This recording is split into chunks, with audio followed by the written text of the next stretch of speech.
Hello guys, welcome back to my channel friends classes. हम लोग class 11 science का kinematics start किए हुए थे पिछले कुछ वीडियोस से। अब तक हमने 2 वीडियोस अपलोड कर दिए हैं जिसमें हमने velocity, acceleration, speed, distance, displacement ये कुछ टर्म्स के बारे में जाना है और इनके कुछ फार्मूलाज जाने। एक बार हम लोग जो हमने पहले किया है उसके फार्मूला रिवाइज कर देते हैं और फिर उस पर बेस हम कुछ न्यूमेरिकल्स करेंगे। देखो, फर्स्ट हमने ये चीजें देख ली थी। Velocity is del S upon del T. Average velocity जब हम निकाल रहे हैं तो एवरेज वेलोसिटी का क्या फॉर्मूला होगा? D S del S upon del T, या फिर हम del X upon del T भी यूज कर सकते हैं। और इंस्टेंटेनियस जब हम निकालते हैं तो हम क्या ले लेते हैं? इंस्टेंटेनियस वेलोसिटी निकालते टाइम हम limit delta T tending to zero ले लेते हैं, जिसकी वजह से हमारे पास जो इंस्टेंटेनियस वेलोसिटी आती है वो कितनी आती है? D S upon D T. ऐसे हम लोग एवरेज एक्सेलरेशन देख चुके हैं, that is del V upon del T, and instantaneous acceleration is D V upon D T. इसके साथ साथ देखो, D V upon D T हमको पता है क्या होता है? Instantaneous acceleration. किसी ने लास्ट के कुछ वीडियोस नहीं देखे पहले वाली, तो पहले वो वीडियोस देखना, उसके बाद ही आप इस वीडियो पर आना। सो हमने देखा था average instantaneous acceleration is D V upon D T, right? तो अगर मैं दोनों तरफ डी एस से डिवाइड और मल्टीप्लाई कर दूं तो कुछ फर्क पड़ेगा? कुछ नहीं पड़ेगा ना। तो D V upon D S multiply D S upon D T, right? तो अब D S upon D T क्या होता है? D S upon D T is V. तो मैं D S upon D T को वी लिख सकती हूँ। तो यहाँ से इंस्टेंटेनियस एक्सेलरेशन का एक और फॉर्मूला आ जाता है, that is V D V by D S. ठीक हो गया?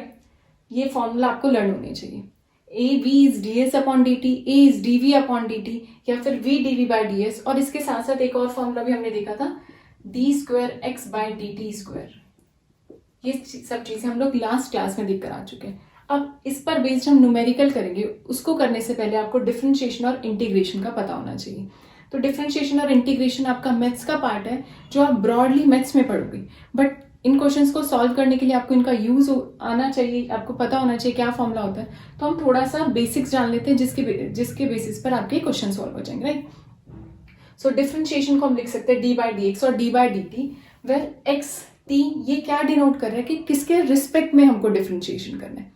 ठीक है, डी बाई डी एक्स या फिर डी बाई डी टी क्या डिनोट कर रहा है? किसके रिस्पेक्ट में हमको डिफरेंशिएशन करना है। और इंटीग्रेशन, ये सिंबल होता है डिफरेंशिएशन का और ये सिंबल होता है इंटीग्रेशन का। दोनों एक दूसरे के रिवर्स चलेंगे, आप देखोगे आगे। देखो, डिफरेंशिएशन का symbol is D by D S, D by D T, या फिर जो भी टर्म हो जिसके रिस्पेक्ट में हमको डिफरेंशिएशन करना होगा वो हम यहाँ एक्स या टी की जगह रख देंगे। और इंटीग्रेशन भी ऐसे एक्स और टी के रिस्पेक्ट में होता है, जिसका सिंबल हम लोग इससे डिनोट करते हैं। अब देखो, पहले हम डिफरेंशिएशन देख लेते हैं। डिफरेंशिएशन करना है हमको किसका? X to the power N का with respect to X.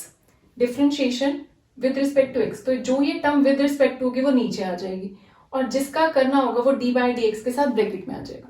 Differentiation of X to the power N with respect to X, तो D by D X of X to the power N. X to the power N समझ रहे हो? ठीक है, जिसका करना होगा वो ब्रैकेट में और जिसके रिस्पेक्ट में करना होगा वो नीचे की तरफ टर्म आ जाएगी। तो फॉर्मूला क्या होता है? एन जो भी पावर होगी वो हम आगे की तरफ लेंगे, N X to the power N minus one. For example, differentiation आपको करना है 4x स्क्वायर का, या सिंपल x स्क्वायर का देखेंगे। x स्क्वायर का जब हम डिफरेंशिएशन करेंगे तो क्या करेंगे? 2 आगे आ जाएगा, दैट इज n आगे आ जाएगा, एंड x की पावर 2 माइनस वन। मैं यहाँ पर करके दिखा देती हूँ आपको। x स्क्वायर का डिफरेंशिएशन करना है तो 2, जैसे n बाहर 2x, 2 माइनस वन इज 1, तो डिफरेंशिएशन x स्क्वायर का क्या हो जाएगा? 2x। बट अगर कांस्टेंट टर्म है, ये तो x to the power n था, यानी कि जो ये टर्म है वही यहीं पर ही टर्म है। अगर आ जाता है D by D X of T to the power N, T की पावर आ जाता तो भी डिफरेंशिएशन जीरो हो जाता है। कांस्टेंट टर्म हो, D by D X of 4, D by D X of 5, constant term 4, 5, 6 ये सब कांस्टेंट है, तो उनका डिफरेंशिएशन क्या होता है? जीरो। इसके साथ साथ अगर आ जाए D by D X of T की पावर 5, तो क्या होगा? एक्स के लिए टी भी तो कांस्टेंट हो गया, यानी कि टी जो है वो एक्स पर तो डिपेंड नहीं कर रहा है, but X to the power N जो है वो एक्स पे डिपेंड कर रही है ना? वैल्यूज एक्स और एक्स ही है, तो इसलिए D by D X of T to the power 5 वो भी क्या हो गया? कांस्टेंट हो गया, तो उसका डिफरेंशिएशन भी क्या हो जाएगा हमारे पास? जीरो। आई होप ये चीज क्लियर हो गई होगी। आपको सिर्फ फॉर्मूला लर्न होना चाहिए। D by D X of X to the power N is N X N minus one. अगर कांस्टेंट टर्म है तो इसका डिफरेंशिएशन जीरो, अगर कांस्टेंट टर्म नहीं है तो उसका डिफरेंशिएशन हम इस फॉर्मूले से निकाल लेंगे। ठीक है, ऐसे ही इंटीग्रेशन पर आते हैं। Integration of X to the power N with respect to X, X to the power N D X. Integration का क्या फॉर्मूला होता है? उसमें हम क्या करते थे? डिफरेंशिएशन में n बाहर लेते थे और x की पावर में n माइनस वन कर देते थे। इसमें हम क्या करेंगे?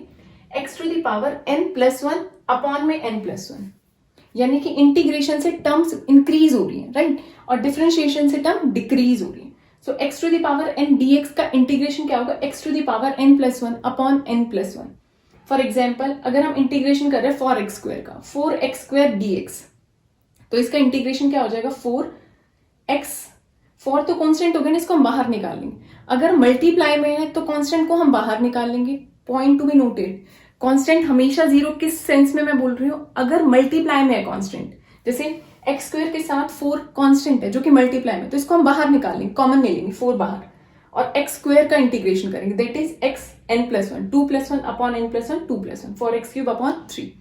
और यहीं पर अगर ये होता 4 प्लस एक्स स्क्वायर, तो इंटीग्रेशन कांस्टेंट टर्म का जीरो नहीं होता, डिफरेंशिएशन कांस्टेंट टर्म का जीरो होता है। कंफ्यूज मत होना, डिफरेंशिएशन और इंटीग्रेशन अपोजिट चलते हैं। Differentiation of constant term is always zero. अगर आ जाए 4x स्क्वायर का आपको डिफरेंशिएशन करना है, देन 4 को हम बाहर निकाल लेंगे बिकॉज 4 मल्टीप्लाई में है, ठीक है। तो वेरिएबल टर्म के साथ 4 जो है या कांस्टेंट टर्म जो है वो मल्टीप्लाई में, तो उसे हम बाहर निकाल देंगे। लेकिन यहीं पर ही अगर होता D by D X of 4 plus X square, तो हम क्या कर देते, 4 का डिफरेंशिएशन 0 प्लस एक्स स्क्वायर का x 2x वो डिफरेंशिएशन हो जाता। फॉर एग्जाम्पल देखो एक बार,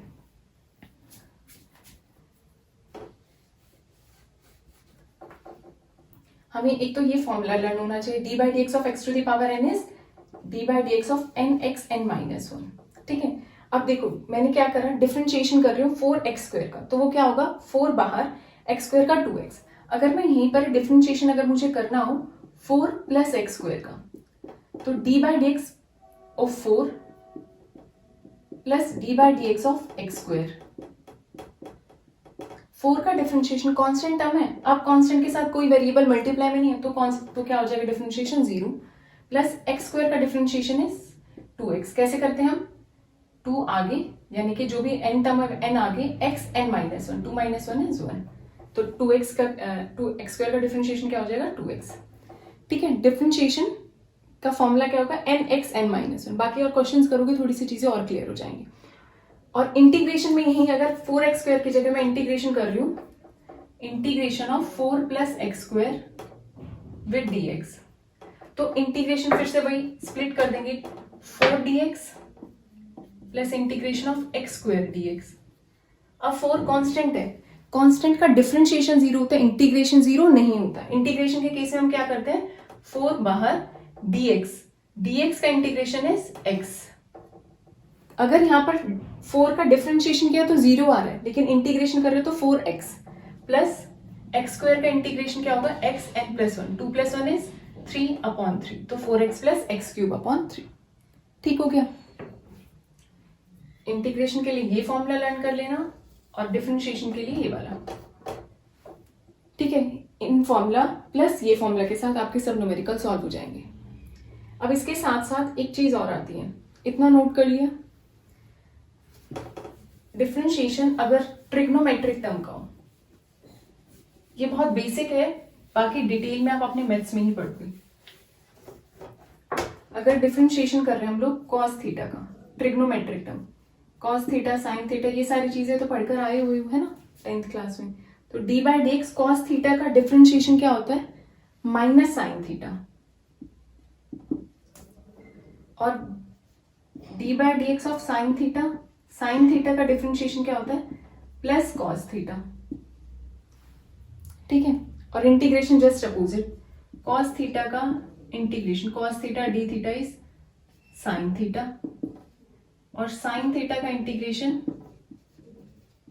माइनस कॉस थीटा। मैंने कहा था ना डिफरेंशिएशन और इंटीग्रेशन अपोजिट चलेंगे। कॉस थीटा का differentiation minus sine theta, cos theta का integration plus sine theta, sine theta का differentiation plus cos theta, sine theta का इंटीग्रेशन माइनस कॉस थीटा, ठीक है। तो ये भी आपको वैल्यूज पता होनी चाहिए, ठीक है। अब हम एक दो न्यूमेरिकल्स कर लेते हैं ताकि आपका डिफरेंशिएशन, इंटीग्रेशन प्लस ये फॉर्मूलाज क्लियर हो जाए। तो हमारा न्यूमेरिकल है, displacement of the particle varies with time t as x is equal to 4t square minus 15t plus 25। Displacement जो है पार्टिकल का वो t के साथ इस तरीके से independent, x is equal to right this. Find position, velocity and acceleration at t is equal to 0। आपको पोजीशन निकालनी है, वेलोसिटी निकालनी है, एक्सेलरेशन निकालनी है। तो हमारे पास इक्वेशन ही गिवन है, x is equal to 4t square minus 15t। अब यही तो हमारी पोजीशन है, at T is equal to 0 position क्या होगी, इसमें टी की जगह 0 पुट कर देते हैं, so the position is 25 metre. अब नेक्स्ट क्या पूछे, वेलोसिटी। अब हमको ये फॉर्मूला भी पता है, कौन सा, v is equal to D X by D T. तो हमने क्या कर दिया, डिफ्रेंशिएशन कर दिया किसका, x का t के रिस्पेक्ट में, तो d by D T of x 4t square minus 15t plus 25 split कर दिया।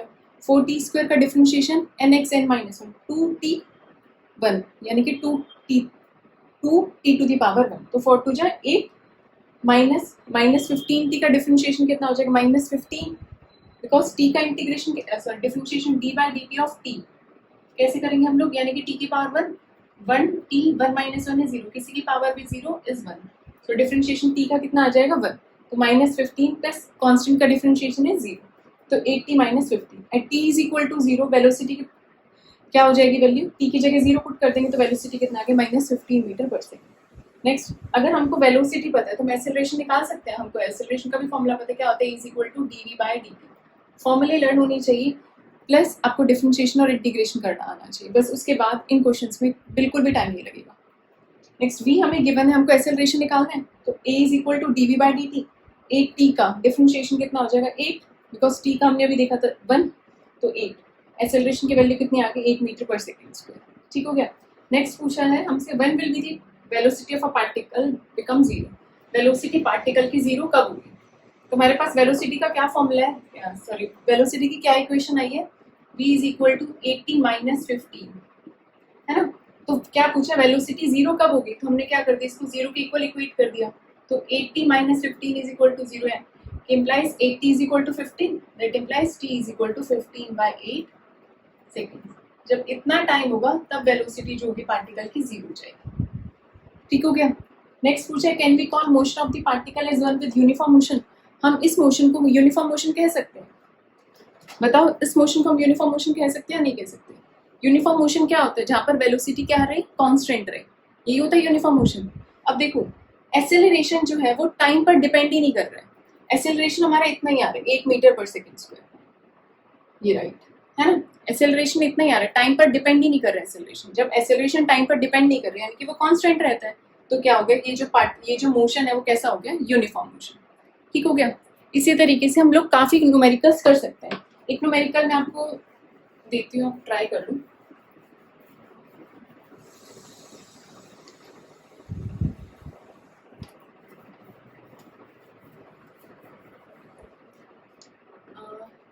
t is equal to, the given equation is root x plus 3। ठीक है, रूट एक्स प्लस 3 t की इक्वेशन दे रखी है, आपको वही वेलोसिटी फाइंड आउट करनी है, फाइंड दी वेलोसिटी। तो कैसे करेंगे, मैं रूट एक्स को एक तरफ लेकर जा रही हूँ, root X is equal to T minus 3, because मुझे वेलोसिटी का एक ही फॉर्मूला पता है, कौन सा, v is equal to D X by D T. तो किसी तरह मैं इस इक्वेशन को x में कन्वर्ट कर दूँ तो मैं इस क्वेश्चन को सॉल्व कर सकती हूँ। तो root X is equal to T minus 3 क्यों मेरे दिमाग में गया है, बिकॉज मुझे वेलोसिटी का फॉर्मूला पता था। अब मैं इस इक्वेशन को x की टर्म्स में लेकर आना चाहती हूँ। अब इसको x बनाने के लिए मैं क्या करूँ, both side squaring both sides. So x is equal to T minus 3 का whole square, a minus B का होल स्क्वायर का फॉर्मूला तो पता होगा, a square plus B square minus 2a। अब मेरे पास ये इक्वेशन x में आ गई, बस इक्वेशन आते ही बस हो गया हमारा काम। What we have to find, we have to find velocity and the formula of velocity is v is equal to dx by dt। So start differentiating, t square का डिफरेंशिएशन 2t, कांस्टेंट का differentiation is 0, so 2t minus x, velocity is 2t minus x। अब अगर आपसे आगे पूछा जाए when the velocity of a particle will be 0, velocity कब 0 होगी पार्टिकल की, कब 0 होगी, हम इस इक्वेशन को 2t माइनस 6 को 0 के इक्वल इक्वेट कर देते हैं। So 2t minus 6, 2t is equal to 6 implies t is equal to 3 seconds. जब पार्टिकल 3 सेकेंड पर होगा then the velocity of a particle is 0। ठीक हो गया। तो आज की क्लास के लिए इतना ही रखते हैं, आप इस पर बेस्ड और भी न्यूमेरिकल्स कर सकते हैं ट्राई, बस आपको डिफरेंशिएशन, इंटीग्रेशन प्लस ये फॉर्मूला पता होना चाहिए। बहुत इजी न्यूमेरिकल्स हैं, बहुत इजीली आप कर लोगे। So thanks for watching and do subscribe and share my channel. Bye bye.